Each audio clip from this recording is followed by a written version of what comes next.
Security! We have another one trying to sneak in. The hostess at Le Bernardin doesn't whisper. Her voice cuts across the dining room like a blade. Every head turns toward Maya Jenkins, 19, black, clutching a job application in trembling hands. The hostess stands, pointing directly at Maya's worn sneakers. Her perfectly manicured finger makes small circular motions, as if showcasing a specimen. "Sweetie, the staff bathrooms you're looking for? They're in the basement, through the kitchen, past the dumpsters." Nervous laughter ripples through nearby tables. A woman in pearls covers her mouth, eyes wide with secondhand embarrassment. Maya's application crinkles as her grip tightens. The words, ASL interpreter position, blur through sudden tears. "I'm here about the job posting." "Oh, honey." The hostess's laugh is sharp, theatrical. "This isn't charity work." The entire restaurant holds its breath.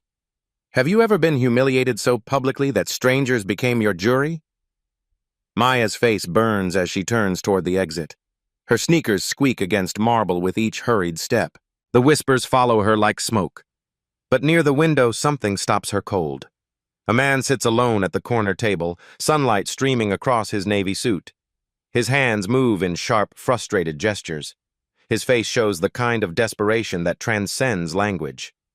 James Wellington is 68, silver-haired, wearing a watch that costs more than most people's cars. But right now, he looks utterly helpless. A waiter hovers nearby, notepad trembling in his hands. "Sir, I really need to know your wine preference for the meeting.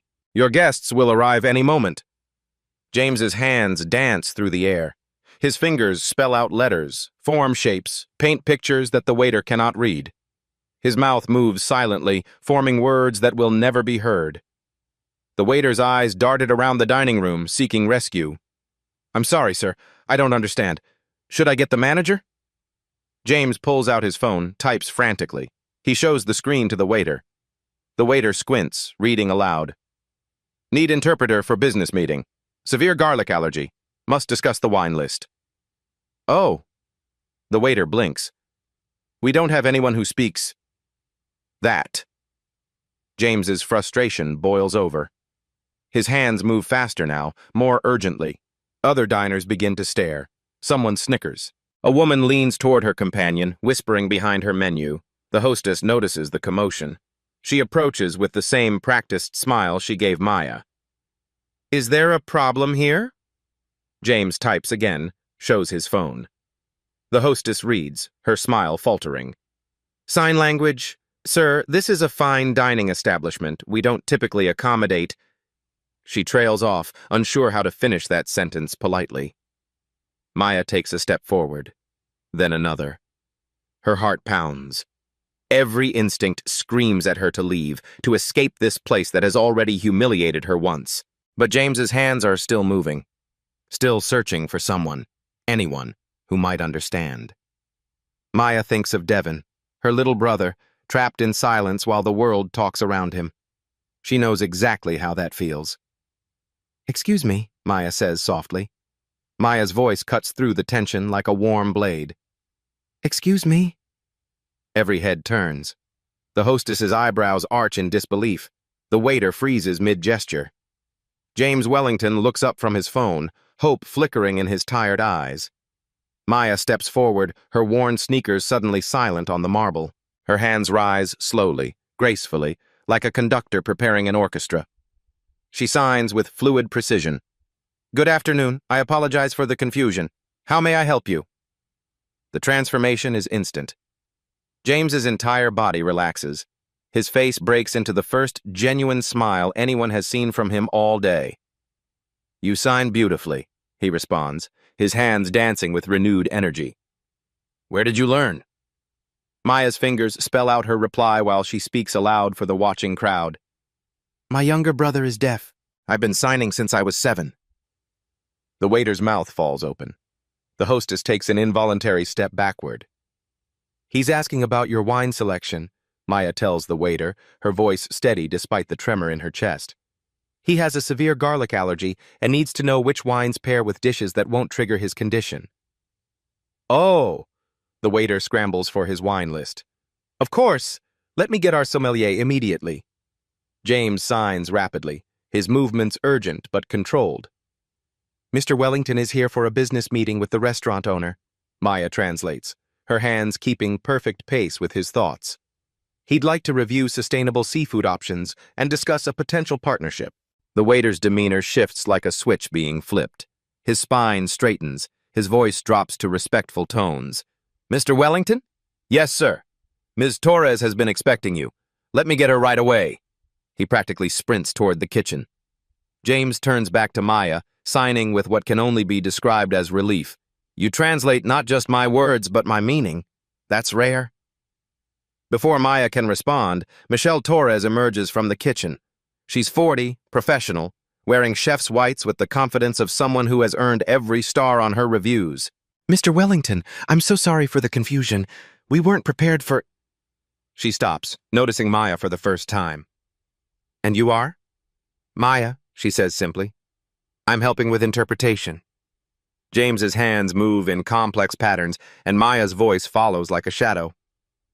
Mr. Wellington says his foundation has allocated $12 million this quarter for partnerships with restaurants committed to ocean conservation.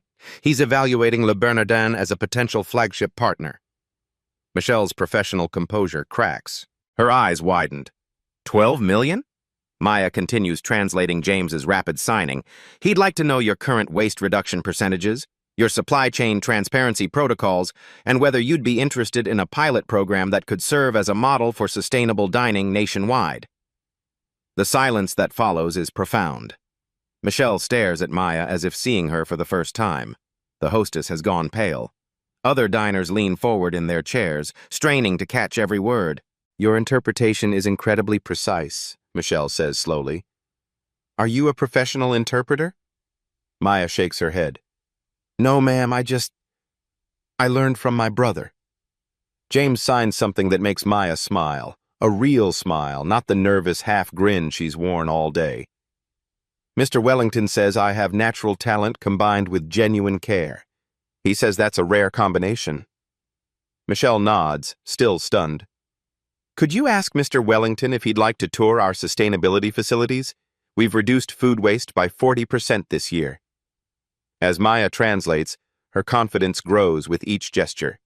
Her hands move with increasing fluency. Her voice gains strength. She realizes something profound. For the first time in her life, she's not just surviving a conversation. She's conducting it.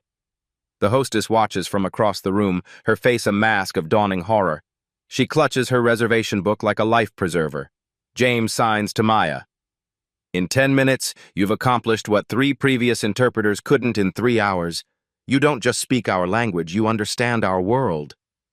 Maya's heart swells, but she has no idea that in the next few minutes, her entire life will change forever. Because James Wellington is about to make her an offer that will transform everything she thought she knew about her own worth.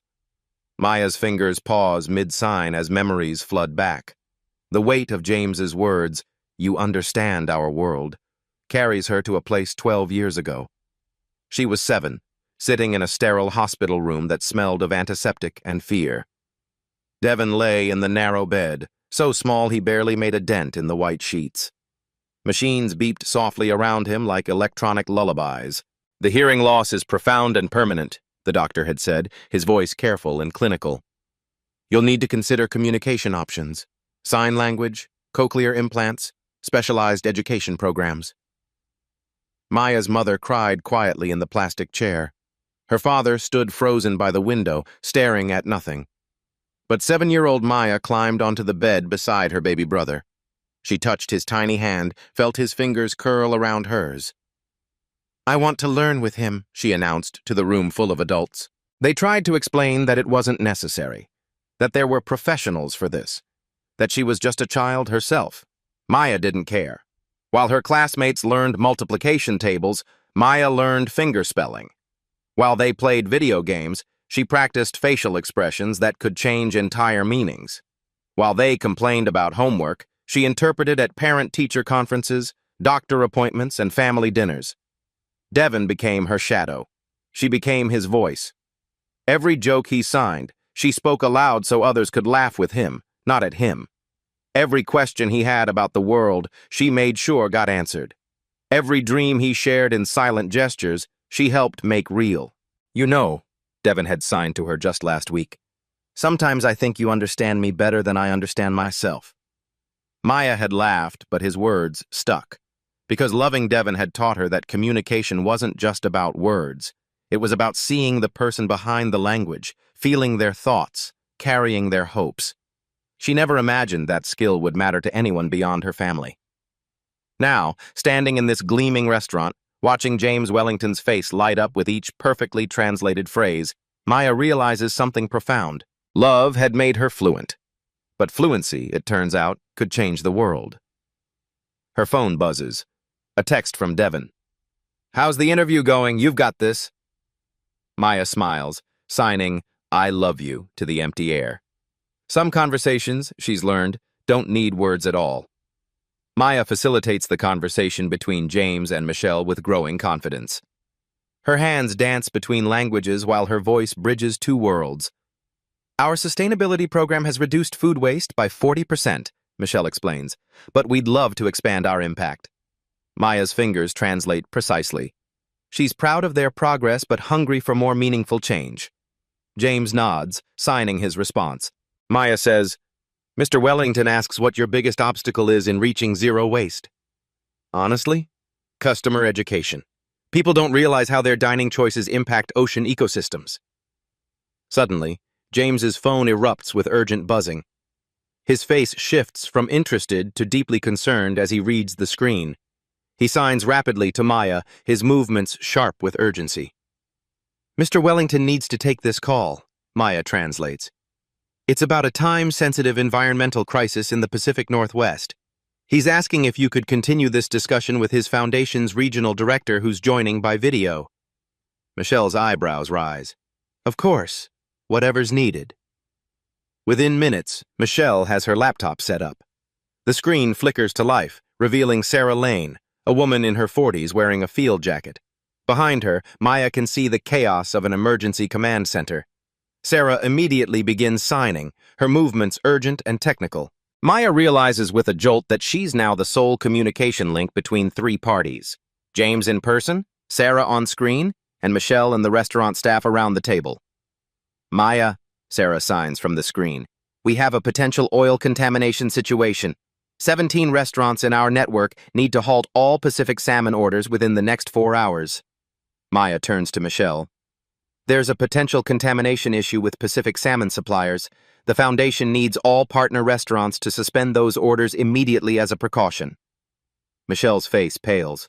"How serious is this?" James signs to Maya while Sarah continues gesturing on screen. Maya finds herself translating simultaneously for both conversations. "Mr. Wellington wants to know your current Pacific salmon inventory," she tells Michelle, then turns to the screen. "The restaurant needs to understand the severity level for customer safety protocols." Chef Laurent emerges from the kitchen, drawn by the commotion. "We have about 200 pounds scheduled for tonight's service. What's the contamination risk?" Maya translates for both James and Sarah, her hands moving in fluid patterns between the live conversation and the video screen. Sarah signs rapidly. "Tell them this is precautionary but critical.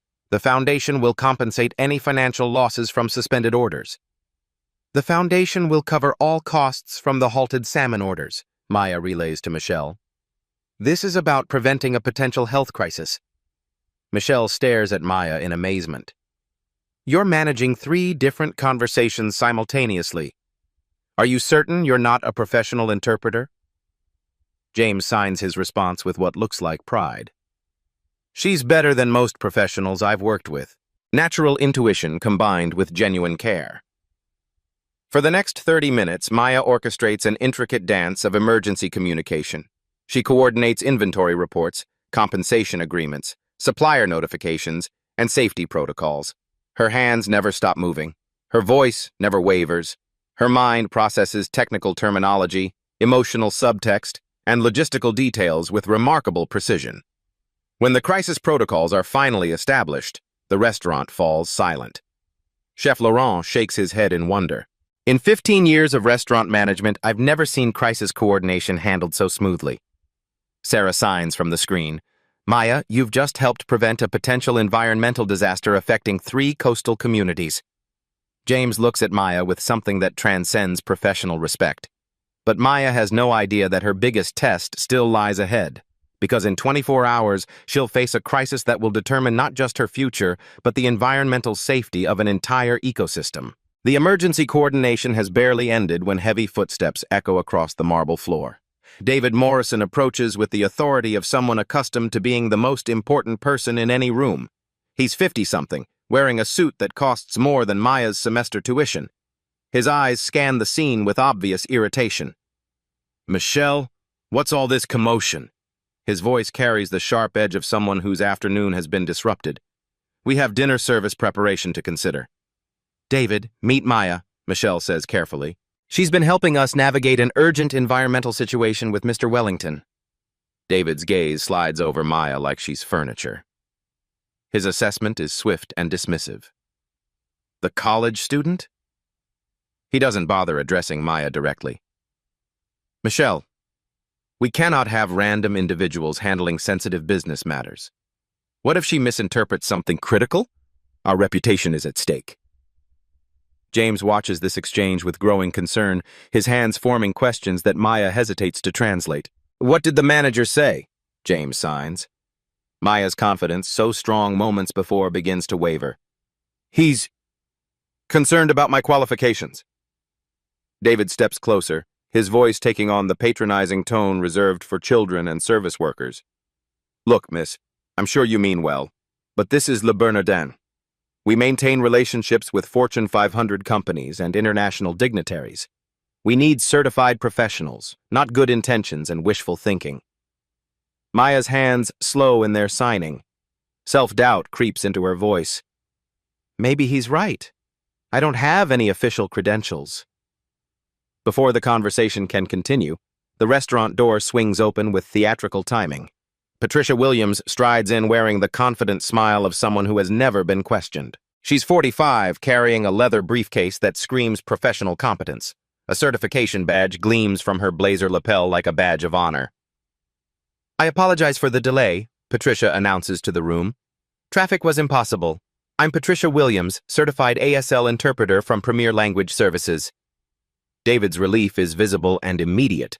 "Perfect. Thank you for coming, Ms. Williams.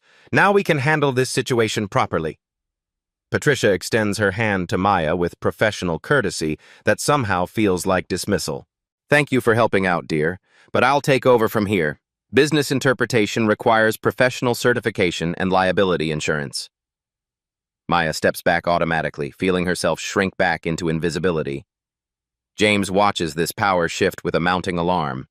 James signs directly to Patricia. "What's your experience with environmental crisis management?" Patricia's hands move with textbook precision, but her signs lack the fluid naturalness that made Maya's translation feel effortless. "I have 15 years of general business interpretation experience, Gallaudet University trained." James continues signing. "Can you handle technical terminology for bioaccumulation protocols in marine contamination scenarios?" Patricia pauses, her confident expression flickering. "Could you repeat that more slowly? The technical terms require careful consideration." From the laptop screen, Sarah observes this exchange with growing impatience. Sarah signs rapidly. "We're losing critical response time. I need immediate confirmation on mercury testing protocols for affected seafood supplies." Patricia's hands stumble over the complex scientific vocabulary. "I'm sorry, could you clarify the specific terminology regarding the testing procedures?" Maya steps forward instinctively. She's asking about mercury bioaccumulation testing protocols for contaminated seafood. The difference is stark and immediate. Patricia's interpretation was mechanical. Maya's was intuitive. James signs firmly to Maya. Credentials matter, but lives matter more. In crisis situations, accuracy trumps certificates. David crosses his arms. "We should stick with the certified professional. It's about liability and proper procedures." Maya stands at the crossroads between self-doubt and self-advocacy. The room waits for her decision. Will she step back into the shadows or trust that her gift is worth more than the paper on someone else's wall? Maya takes a deep breath that seems to draw strength from somewhere she didn't know existed. Patricia, she says, her voice steady despite the tremor in her chest. I'd be happy to work together. I can brief you on the specific environmental terminology we've been using, and you can verify accuracy. Patricia's professional mask softens slightly. That's actually very reasonable. What happens next transforms the entire dynamic. Instead of competition, collaboration emerges. Maya demonstrates complex environmental signs while Patricia validates and learns, creating a bridge between experience and expertise. Maya, your technical vocabulary is remarkable, Patricia admits after watching Maya effortlessly translate a series of scientific terms. Where did you learn marine biology ASL? Online courses, environmental documentaries, and honestly? Maya smiles. My brother Devin is obsessed with marine biology. I've been interpreting nature documentaries for him since he was 8. James signs to both interpreters. Sarah needs simultaneous updates from 3 coastal regions. Maya, handle Pacific Northwest coordination. Patricia, take Northern California. The screen splits into multiple video calls. Maya and Patricia work side by side, their hands moving in synchronized interpretation across different crisis zones. Maya's call connects to a field coordinator standing on a windswept beach, testing equipment scattered around him. Maya, we've got preliminary results from water samples, the coordinator reports, wind whipping through his words. Contamination levels are technically within federal safety limits, but we're seeing unusual biomarker patterns in shellfish populations. Maya translates to James and Sarah.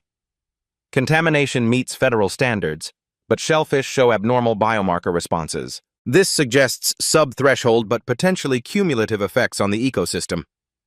James signs urgently. Ask about recovery timeline projections. Mr. Wellington wants to know your projected timeline for complete ecosystem restoration, Maya relays. If we implement immediate remediation, it will take 6 to 8 months. If we wait for standard federal protocols, possibly 2 to 3 years with permanent damage risk. Maya translates James's decisive response. Mr. Wellington authorizes immediate remediation funding. The Foundation will invest in prevention, not just meet minimum requirements. The results are immediate and measurable. Within 2 hours of Maya's coordination, Michelle cancels all potentially affected seafood orders, preventing customer exposure. The Foundation commits an additional $2.3 million for extended cleanup operations. 3 coastal communities receive employment through emergency remediation efforts. Long-term ecosystem damage is prevented through proactive intervention. Patricia approaches Maya during a brief break, her earlier skepticism replaced by genuine respect. I've been interpreting for 15 years, she says quietly. I've never seen someone handle technical emergency coordination like this. You have a genuine gift. Maya's response reveals the heart of her approach. I think about how Devin would want to understand every detail. Precision matters when it's something you care about. The transformation extends beyond just Maya. David Morrison approaches with visible humility, his earlier arrogance replaced by recognition. Miss Jenkins, I owe you a sincere apology.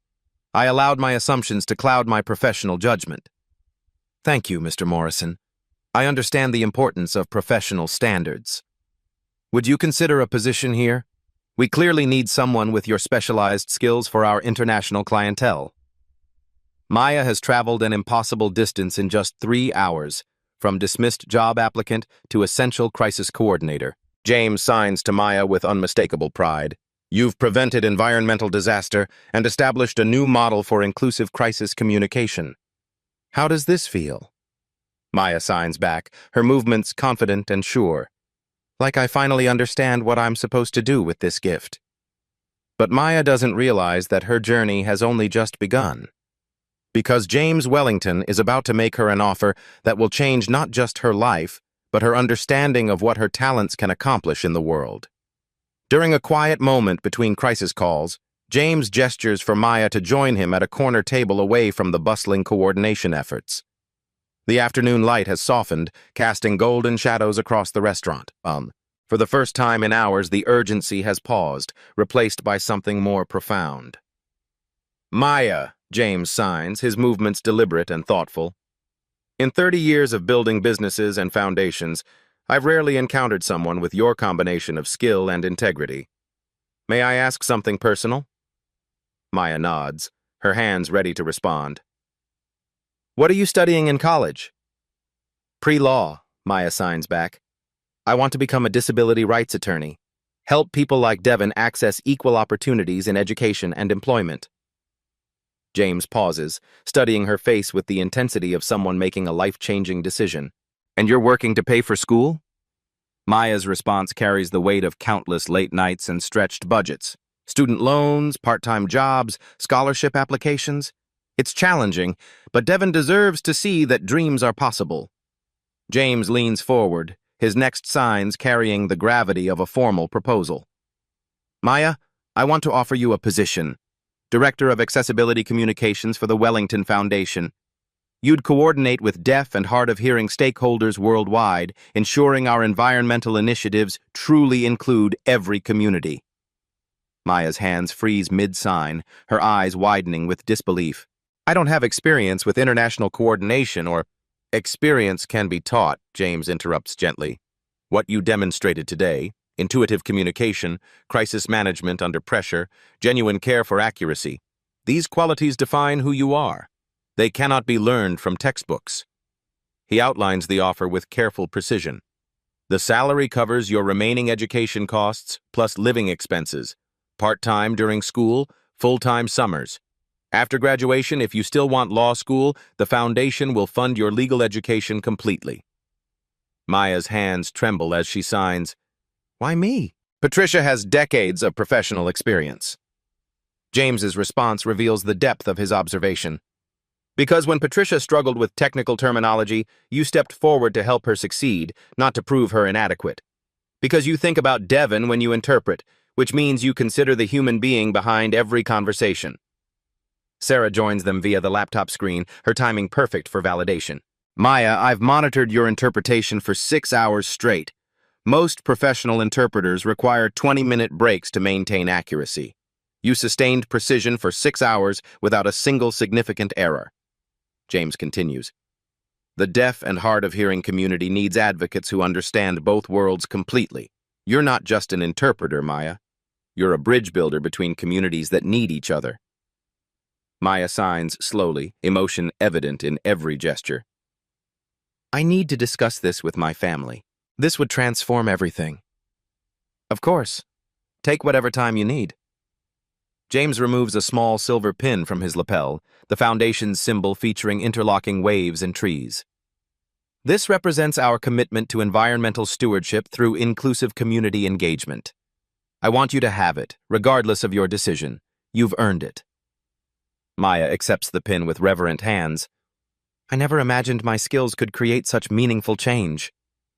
Today you didn't just help me communicate, James signs with profound sincerity. You showed me that accessibility isn't accommodation. It's an opportunity to include perspectives that make everything better. Maya realizes her journey has come full circle, from learning sign language to help Devon, to using that love-born skill to help heal the world. The restaurant has quieted now, late afternoon sunlight streaming through tall windows in golden streams. Maya and James sit in a corner booth, the crisis temporarily resolved, the world momentarily still. Maya's fingers trace the foundation pin James gave her, feeling its weight, both physical and symbolic. Before I give you an answer, Maya signs, may I ask you something personal? James nods with the openness of someone who has learned to trust. When did you lose your hearing? James pauses, his hands still for a long moment. When he begins signing, his movements carry the weight of memory.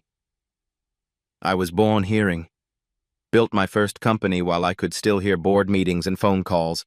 I lost it gradually to a genetic condition. Started in my 20s, complete by 40. Maya's hands form a gentle question. That must have been incredibly isolating. It was devastating, James admits. The hardest part wasn't the silence. It was watching people's assumptions change the moment they realized I was deaf. Board meetings became exercises in proving my competence over and over again. His next signs reveal something deeper. Do you know why I really started the Environmental Foundation? Maya shakes her head. to demonstrate that deaf perspectives aren't limitations. They're advantages. When you can't rely on sound, you notice visual patterns others miss. Environmental changes, ecosystem rhythms, the subtle communications in nature that hearing people overlook completely. Understanding dawns in Maya's eyes, like how Devin notices things I miss because he experiences the world through different senses. Exactly, James signs with growing excitement. Your brother's deafness didn't create barriers, it created enhanced awareness, and you developed complementary skills to amplify his insights. Maya's hands hesitate before forming her next confession. I've always felt guilty about being heard when Devin isn't. Like I had advantages he was denied. James's response transforms everything. Maya, you didn't receive advantages. You received opportunities to build bridges. Every time you interpreted for Devin, you weren't speaking for him. You were amplifying his voice so others could access his brilliance. Tears gather in Maya's eyes, but they're tears of recognition, not sadness. I never thought of it that way. Today, you amplified my voice to prevent an environmental crisis. You amplified coastal communities' needs for protection. Bridge building is leadership, Maya, one of the most essential forms. Maya leans forward, her hands forming the question that will change everything. What would I actually do in this position, day to day? Ensure our environmental solutions include deaf and hard-of-hearing communities from the planning stage, not as afterthoughts. Help us understand how environmental changes affect people who experience the world primarily through sight and touch. Make our solutions work for everyone. Maya's hands move with growing confidence. I want to accept your offer. Two people who had felt invisible found each other when visibility mattered most. 1 week later, Maya stands in the glass-walled conference room of Wellington Foundation headquarters, 40 floors above Manhattan. The foundation pin gleams on her new blazer as she surveys the chaos of multiple screens, urgent voices, and flashing emergency alerts. This is no practice session. A Category 5 environmental disaster has struck, an oil tanker collision near the Olympic Coast Marine Sanctuary. The Foundation's largest coordinated response operation ever needed, and Maya stands at the center of it all. Board Chair Margaret Stone addresses the room with military precision. We have contamination affecting 200 square miles of protected marine habitat. Maya, we need real-time interpretation for simultaneous communications across 12 different stakeholder groups. Are you ready? Maya pins her Foundation badge securely and nods. Yes, ma'am. The communication web is staggering in its complexity. 12 hearing board members occupy the conference table.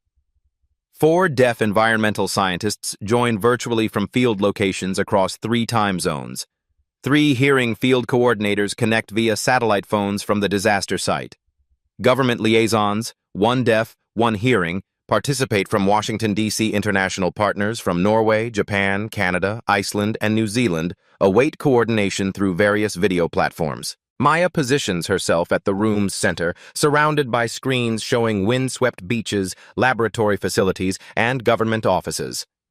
Dr. Martinez, the Foundation's lead marine biologist, appears on screen wearing a field jacket splattered with seawater.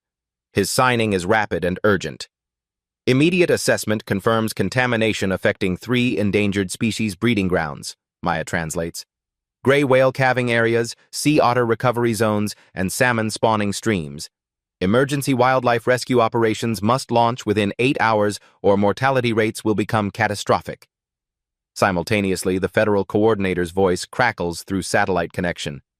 EPA requires complete environmental impact statements for each proposed intervention method before approving emergency protocols. Maya coordinates between both streams. Dr. Martinez reports that every hour of delay increases wildlife mortality by approximately 12%. Federal oversight requires documentation, but can emergency protocols override standard procedures given the timeline?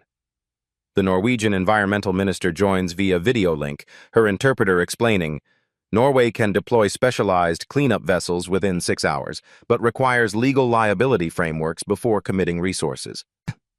Maya translates for the board while maintaining sign language conversation with Dr. Martinez. Legal frameworks are being established.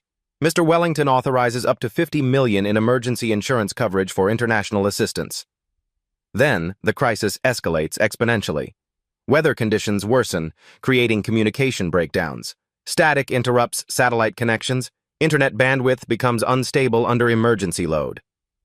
"Maya, we're losing connection intermittently," the field coordinator's voice cuts through static.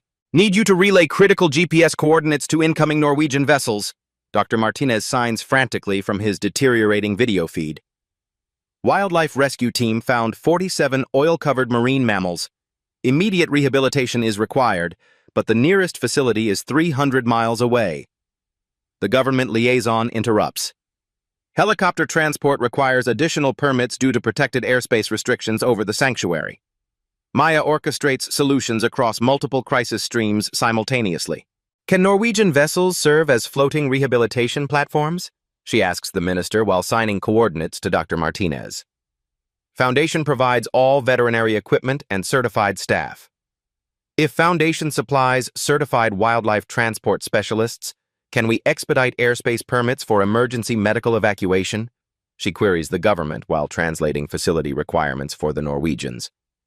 "Norwegian conversion to floating hospitals feasible within 6 hours, she relays to Dr. Martinez. "Helicopter permits approved with certified specialists. Do you have emergency marine mammal veterinarians on standby?" Then disaster strikes the communication system itself. The building's internet connection fails completely. Video feeds go black. Maya loses connection with all DEF team members during the most critical coordination phase. "We can't afford communication delays," Margaret Stone declares. "Should we proceed without the DEF team members' input?" Maya's response is immediate and firm. "No, ma'am. Dr. Martinez has irreplaceable expertise with this specific ecosystem. Give me 2 minutes." What Maya does next demonstrates crisis leadership at its highest level. She uses her personal phone to establish individual text conversations with each DEF team member. She maintains complex multi-party coordination by simultaneously translating written responses into spoken updates for the board while managing logistics across 6 different languages and 3 emergency protocols. Dr. Martinez texts, "Oil drift pattern targeting underwater kelp forests. Contamination reaching kelp beds extends ecosystem recovery from 3 to 5 years to 15 to 20 years. Priority shift is essential." Maya addresses the entire room. "Critical update from Dr. Martinez. Oil is moving toward ancient kelp forests. If contamination reaches those beds, we're looking at 15 to 20 years for ecosystem recovery instead of 3 to 5. This completely changes our strategic priorities." James signs from across the room. "What's your recommendation?" This is Maya's leadership moment. She's no longer just interpreting, she's synthesizing expert input into actionable strategy. "I recommend prioritizing kelp forest protection over immediate wildlife rescue. Dr. Martinez can coordinate temporary marine mammal care using Norwegian floating platforms while our primary resources create barriers around the kelp beds." Margaret Stone leans forward. "That's a significant strategic decision affecting millions in resources. Are you confident in this recommendation?" Dr. Martinez is the ecosystem expert, but without proper interpretation, his critical analysis gets lost. Based on his technical assessment and available resources, this approach saves both immediate wildlife and long-term environmental health. For the next 4 hours, Maya orchestrates the largest environmental crisis response in Foundation history. Her coordination results in measurable success. Kelp forest contamination prevented through rapid barrier deployment. 45 of 47 oil-covered marine mammals successfully rescued using Norwegian floating rehabilitation platforms. International cooperation protocols established for future multicultural crisis response. Communication frameworks developed ensuring deaf expertise inclusion in all emergency planning. After 8 hours of continuous interpretation, Maya's accuracy never wavers. "Maya," Margaret Stone observes, "you've been interpreting technical emergency coordination for 8 hours straight. How do you maintain this precision?" Maya's response reveals the heart of everything. "Because every word I translate affects living creatures and entire ecosystems. I think about Devon understanding every detail of something he passionately cares about. That's the standard I hold myself to." James signs with unmistakable pride. "You didn't just interpret today. You led a multinational crisis response operation. Maya signs back with quiet confidence. I made sure every voice was heard when it mattered most. In 8 hours, Maya had evolved from dismissed job applicant to international crisis leader. Not because she was the most experienced person in the room, but because she was the most committed to ensuring every perspective was valued and heard. 3 months later, the Natural History Museum in New York transforms into a cathedral of recognition. Crystal chandeliers cast warm light over 300 guests, environmental leaders, government officials, deaf community advocates, and international media representatives. Maya enters through the main doors wearing a navy evening dress that actually fits properly for the first time in her life. The foundation pin catches the light on her shoulder, no longer a symbol of hope, but of achievement earned. She walks beside James with confidence that would have been unimaginable 6 months ago. Her posture is straight, her smile genuine, her presence commanding respect from everyone she passes. A reporter approaches with practiced enthusiasm. Mr. Wellington, your foundation's crisis response success rate has increased dramatically this year. What's your secret? James responds through Maya's fluid interpretation. Success comes from understanding that environmental protection requires every community's perspective, especially voices that have been historically excluded from these conversations. The ceremony host takes the podium as guests settle into their seats, an audience that includes both hearing and deaf attendees in complete integration, professional interpreters stationed throughout the space. Tonight's keynote address will be delivered by James Wellington, founder of the Wellington Environmental Foundation, with interpretation by Maya Jenkins, the foundation's director of accessibility communications. Maya steps to her position beside James, no longer nervous but purposeful. This is her element now. James begins his speech through Maya's interpretation. 6 months ago, I entered a restaurant expecting a routine business lunch. Instead, I encountered someone who would revolutionize how our foundation approaches environmental protection globally. Cameras focus on Maya as murmurs of interest ripple through the audience. Maya Jenkins taught me that accessibility isn't accommodation, it's unlocking hidden expertise. When we include deaf and hard-of-hearing perspectives in environmental planning, we discover solutions that benefit entire ecosystems. Maya continues translating as James presents the data that validates everything. Since implementing inclusive communication protocols, our project success rate has increased 34%. Crisis response time has improved 50%. Most importantly, our environmental solutions now serve 100% of affected communities, not just those who communicate through traditional channels. The standing ovation begins in the deaf community section, a wave of signed applause that spreads throughout the entire auditorium like visual music. Maya, would you please step forward? Maya approaches center stage, visible emotion balanced with professional composure. James signs and speaks simultaneously. The board of directors has voted unanimously to establish the Maya Jenkins Fellowship for Accessibility Innovation, full scholarships for deaf and hard-of-hearing students pursuing environmental science degrees at any university worldwide. The audience erupts. Maya's eyes fill with tears she doesn't try to hide. Maya takes the microphone, signing and speaking to address the entire room. 6 months ago, someone told me I wasn't qualified to work in a restaurant. Tonight, I want to discuss the qualifications that actually matter. Her message resonates with personal truth. My brother Devin taught me that different doesn't mean less capable.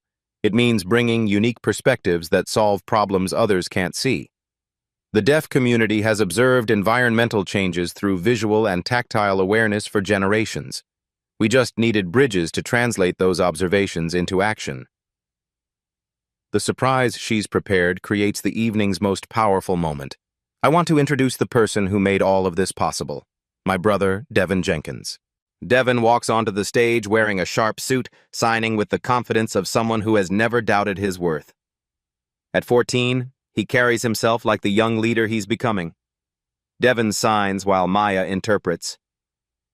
My sister always said she learned sign language for me, but I think I was born deaf so she could discover her superpower of helping different worlds understand each other. The emotional peak is undeniable. Audience members openly weep, moved by the profound bond between siblings who transformed personal love into global change. Board Chair Margaret Stone approaches with the Foundation's highest honor.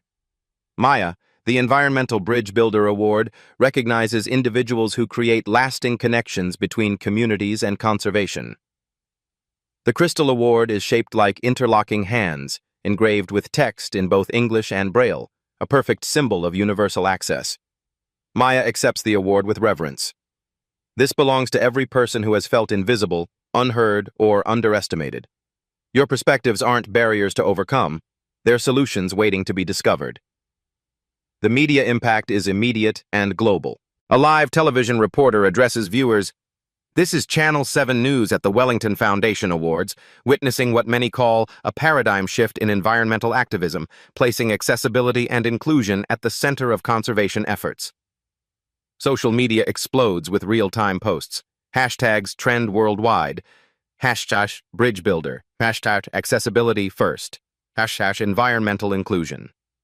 An international delegate approaches Maya.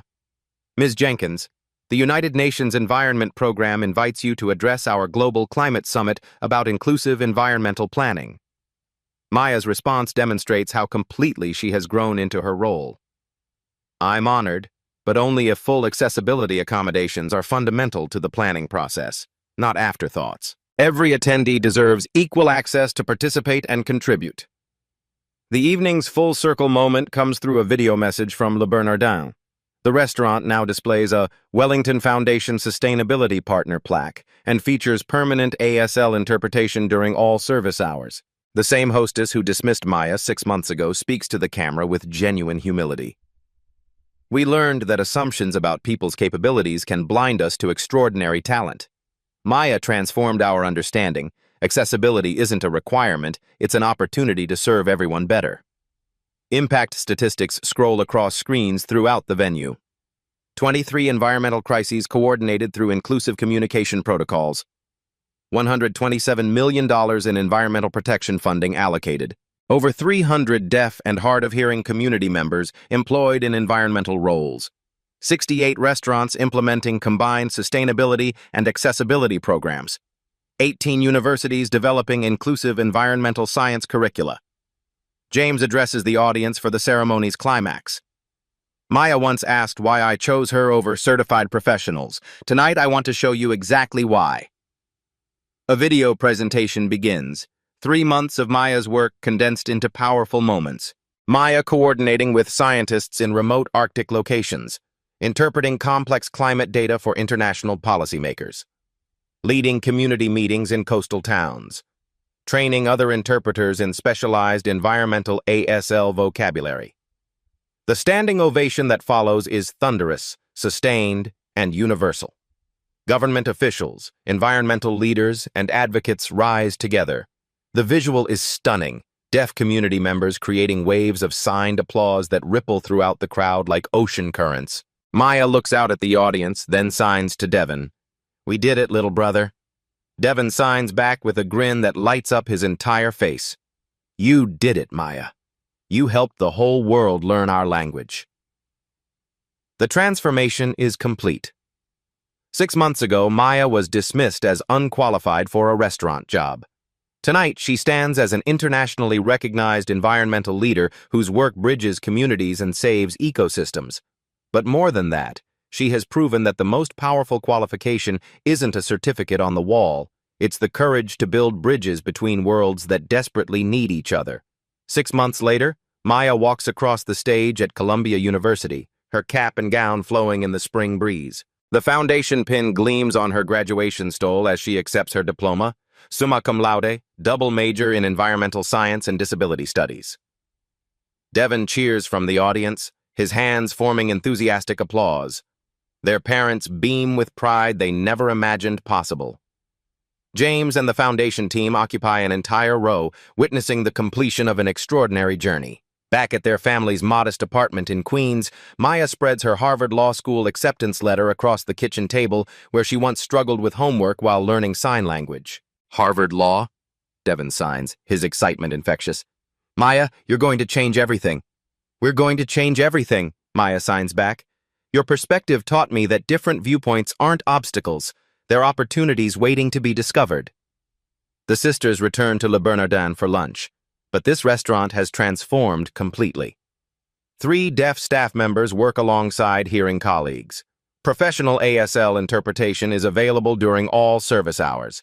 The accessibility modifications have increased customer satisfaction to record levels. Michelle Torres greets them warmly.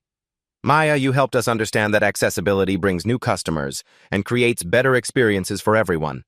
Our reviews mention the inclusive atmosphere more than the Michelin stars. When you include everyone in the conversation, Maya responds, you discover solutions you never knew existed. The global impact continues expanding in ways Maya never anticipated. At the UN Climate Summit, she addresses world leaders with full ASL interpretation integrated into every session. University environmental science programs now require basic ASL coursework. Coastal communities employ deaf and hard-of-hearing residents as specialized environmental monitoring experts. Corporate boardrooms implement inclusive communication protocols as standard practice. But the most meaningful change happens in smaller, quieter moments. Devin now leads a youth environmental group where deaf and hearing teenagers collaborate on marine conservation projects. His confidence radiates as he addresses the mixed group of students. Every perspective matters, Devin signs while Maya interprets. Because nature speaks in many languages, we just have to learn to listen with more than our ears. Maya turns directly toward the camera, her voice carrying the weight of experience and the lightness of hope. Maybe you're watching this thinking about someone in your life who communicates differently, thinks differently, or experiences the world differently than you do. The foundation pin catches light as she leans forward with intimate directness. I want you to ask yourself, what if their different perspective isn't something to work around, but something to learn from? What if their unique way of seeing the world holds the solution to a problem you haven't been able to solve? Her call to action is specific and achievable. Here's what you can do today. Notice the people around you who might be overlooked or underestimated. Ask yourself what they might see that you're missing. Listen, really listen, to perspectives that challenge your assumptions. James joins Maya on screen, their partnership now representing something larger than individual success. The Wellington Foundation is launching the Bridge Builder Initiative nationwide, James explains through Maya's interpretation. We're identifying and developing overlooked talents in environmental conservation. We're looking for the next Maya Jenkins. Maya's smile carries both humility and determination. But here's the truth. There are thousands of Maya Jenkins already out there. They're waiting tables, stocking shelves, sitting in classrooms, working jobs that don't reflect their full potential. They just need someone to see their value. Her final challenge resonates with personal conviction. Your assignment, if you choose to accept it, is simple. Look past the surface. When you meet someone who seems different, ask yourself what they might teach you instead of what they might lack. The promise she makes carries the weight of lived experience. I promise you this. When you start building bridges instead of walls, when you start seeing differences as strengths instead of obstacles, you don't just change other people's lives. You discover capabilities in yourself you never knew existed. The final scene shows Maya and Devin walking together along a beach where they once dreamed of impossible futures. They sign to each other as waves crash in the background, their conversation a private symphony of hands and hearts. Maya's voiceover delivers the closing line as the camera pulls back to reveal the vast, endless ocean. The most beautiful conversations happen when different worlds learn to speak the same language of respect. Share this story if it reminds you to see potential in unexpected places. Subscribe for more stories of hidden talents changing the world. The end credits carry one final message. Inspired by countless individuals who transform limitations into superpowers every day. Maya's journey from dismissed job applicant to global environmental leader proves that the most powerful qualification isn't written on paper. It's written in the courage to build bridges. At Black Voices Uncut, we don't polish away the pain or water down the message. We tell it like it is because the truth deserves nothing less. If today's story spoke to you, click like, join the conversation in the comments, and subscribe so you'll be here for the next Uncut Voice.